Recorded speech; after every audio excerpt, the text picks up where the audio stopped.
Hola, benvinguts al microclub d'anime i còmic de la Biblioteca Montserrat Roig de Sant Feliu de Llobregat. Soc en Joan Falcó, conductor d'aquest club. Aquest cop us parlaré dels mangues temàtics per adults. Hi ha tot un món que ens arriba molt poc a Europa, els mangues temàtics per adults, mangues educatius, literaris, per aprendre a dibuixar, d'educació sexual, de hobbies, gastronòmics, pels fans dels trens o el cosplay. Descobrim tot un ventall de mangues fora del públic juvenil. Parlem de l'Edu Manga. El pioner en fer servir el manga com a instrument educatiu va ser Aki Reiji, que des de 1933 va aplicar les historietes per les ciències naturals destinades a escolars de primària. També personatges populars del manga com Doraemon han servit per parlar de ciències. A Espanya, Ediciones Gondo ha publicat la sèrie La Guia Manga D amb temes de ciència. El manga ha servit també per adaptar històries de clàssics de la literatura o biografies de personatges famosos. Així podem trobar obres de tota la literatura universal, publicades a Espanya per l'editorial La Otra H. Un altre tema recurrent ha estat els mangues per aprendre a dibuixar manga, des que el 1950 en creés un Osamu Tezuka, i les històries de mangakes, els dibuixants de manga, com Bakuman, Comic Party, Dojin Work o Monthly Girls. El manga ha servit també per ensenyar educació sexual. Al nostre país s'ha publicat una part de la sèrie Yurei Makoto de Katsuaki, de gran interès pedagògic.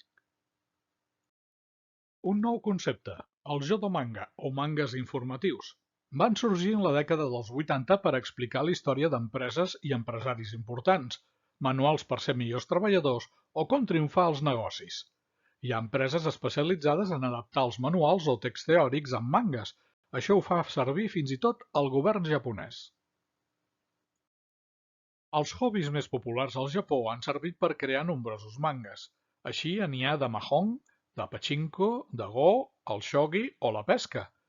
Entre els pescadors, Shurikbaka Nishi, de Juzo Yamasaki i Kenichi Kitami, es ve publicant des de l'any 1979 fins als nostres dies, i té fins i tot anime i sèrie de televisió. Als anys 90 van sorgir els mangues sobre jocs de cartes col·leccionables, i ara es fan sobre jocs de cartes online com Angry Birds. A Espanya, Planeta d'Agostini ha publicat mangues de Yu-Gi-Oh! I en Norma Editorial els de Monster Collection. Hi ha molts mangues al voltant de la gastronomia, publicant-se des de 1983. Oishimbo, de Tetsu Kariya i Akira Hanasaki, és un dels mangues referents en el tema. També destaca El Gourmet Solitario de Masayuki Kusurumiri i Hiro Taniguchi o Ekiben Itoribati de Kan Sakurai i Jun Ayase sobre els viatges d'un afeccionat als Ekiben, les caixes de menjar de les estacions de trens. Un altre apartat dels mangues de gastronomia són els shonen d'aventures i competició entre cuiners. No són pròpiament per adults, però també tenen molts seguidors entre els adults. Destaquen Food Wars, Bambino, Nobunaga no Chef, Toriko, Delicious in Dungeon o Princess Kitchen. Parlem ara dels mangues de trens, pels Tetsudo Otaku, els afeccionats als trens. El manga Tetsuko no Tabi ha provocat que moltes noies japoneses s'hagin afegit a aquest món. Hi ha mangues d'avions, vaixells o fins i tot tancs, per exemple Girls and Panther, publicat al nostre país per ECC. Els mangues per adults que difícilment ens arriben al nostre país són pràcticament infinits. Altres mangues serveixen per explicar com funcionen hobbies més personals, com Sexy Cosplay Doll, de Shinichi Fukuda, al voltant del món del cosplay, o Atache Moi, de Ryuta Amazume, del món del SM.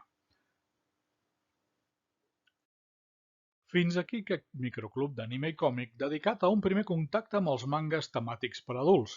Gràcies a tots i bona sort!